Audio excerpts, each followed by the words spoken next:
What's up, Wingnuts? It is October 13th of 2019, and we are here at Minneart Farms in Geneseo, Illinois for a WFO hare scramble. We got Alex Grunder on the line here with us, giving the bike the old pre-race inspection, letting us know we might have missed a few spots cleaning her up from last week's mud race. And speaking of the bike, we are on a 2014 KTM 300 XC. We're lined up next to Tate here in an open C class along with 13 other riders. Bikes are off, flag is out, it's go time, baby.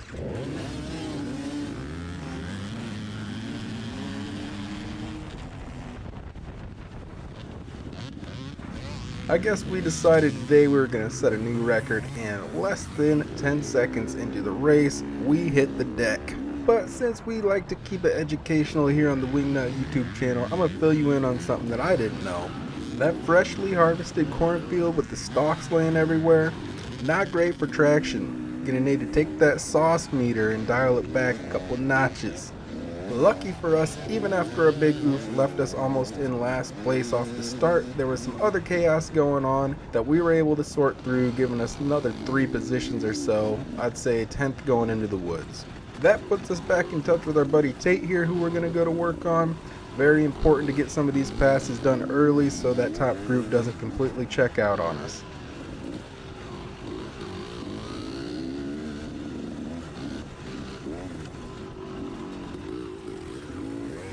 We get the pass on Tate. A couple seconds later, Kyle Smith, who we had some battles with last video, seems to be having some trouble when we go by him as well. By my rough count, that's going to land us somewhere around 8th place, which puts us on the rear fender of a Michael Dagonia. Being that it was over a year ago when this video was filmed, I don't know what the exact temperatures were. I know it was a little bit chilly. We're in the Midwest, it was October, but damn was I happy with the conditions this day. Compared to my previous video, to have solid ground and traction was just like, ugh. Having said traction allows us to make a pass and move it into 7th-ish place. This guy here wasn't in our class. We didn't want to spend too much time behind him and let the leaders gap us. We get by, but then we start running into some of the classes that left before. Running into the back of these guys, you're about to see why some old guy on Facebook called me a hard charger. Not to be confused with fast, but as you'll see, when we start to get single filed into a bottleneck, it is literally not within my being to sit there and wait or even stay behind somebody who's a fraction of a second slower. I gotta be charging. If I'm in a race, I've gotta be charging.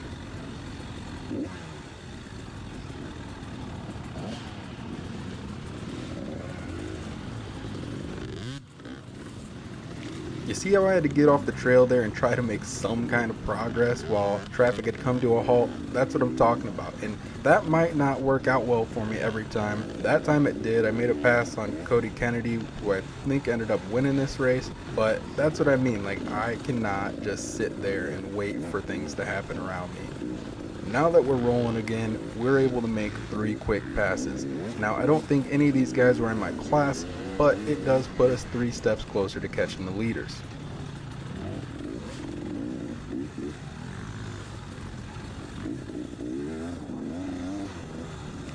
We're getting ready to come up on 4th place, which happens to be held by Nathan Seafelt. Let's check him out in his natural habitat.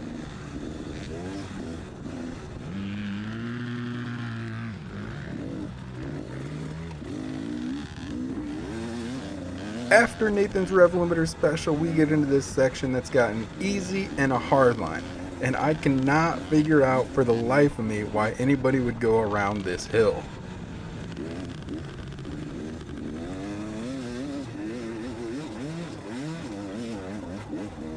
Taking that hill put us right on the ass end of Dalton Garrick, who was riding the 828 bike, and I believe he was in 3rd place.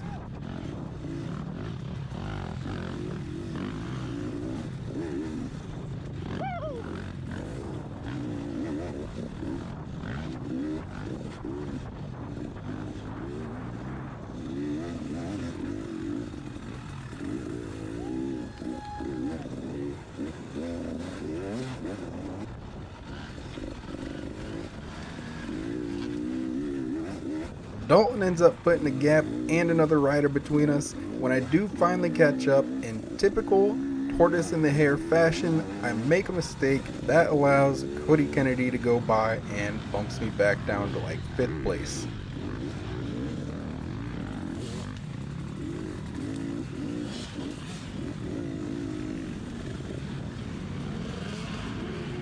Towards the end of lap 1, we get into a fun little section that dives in and out of some tight stuff.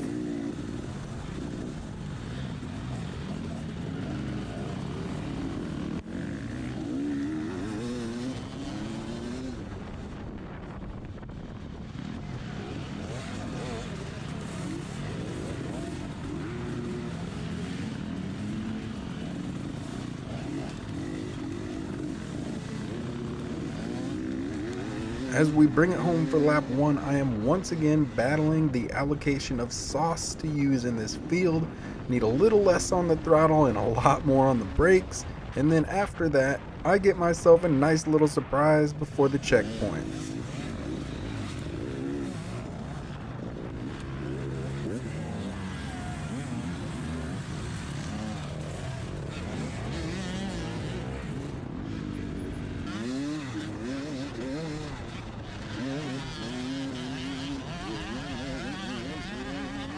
I don't know how many people got by in that checkpoint mess, but I'm no longer able to keep track of it in the video, so I'll just tell you where I finished at the end.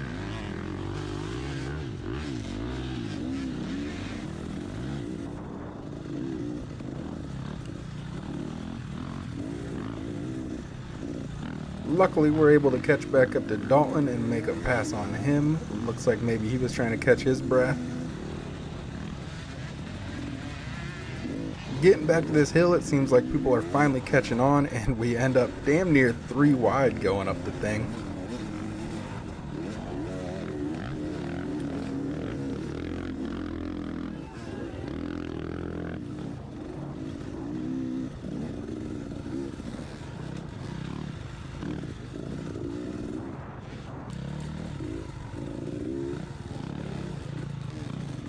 Going past this next guy, I found what looked like a pretty good hotline, but it felt a whole lot more like a concussion.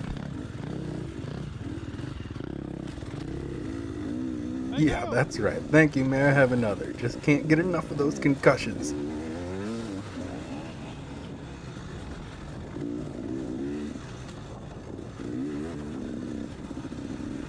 Just under about 25 minutes into the race, and we still haven't settled down yet.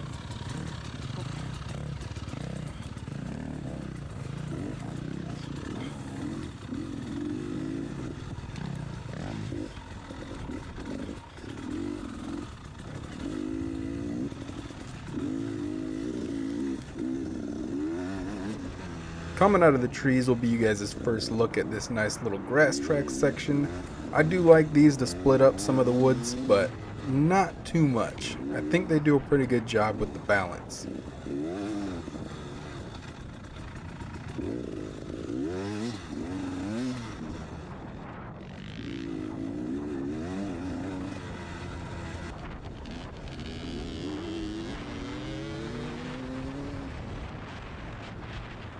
We're still saucing a little bit too hard coming through this field, but this time around we avoid any major mishaps.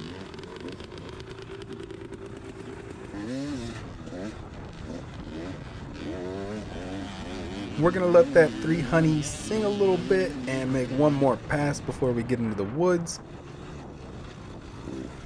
That's gonna put us behind Tony Bird, who as always is gonna ruin everything. If you're wondering why this video is a little bit shorter than I normally make them, you're about to find out why we can all blame Tony. Well, hell, some of you guys might want to thank Tony. He might be saving you valuable minutes of your life by not having to watch the rest of this. Either way, if you know Tony, let him know he's a dick for throwing a big old glob of roost on the GoPro lens. No more footage for this day. All was not lost though. I was finally able to secure myself a top 5 with a 4th out of 15. So I was pretty happy with that. It'd been a long season of not great finishes. Anyways, I'll catch you guys on the next one. Peace.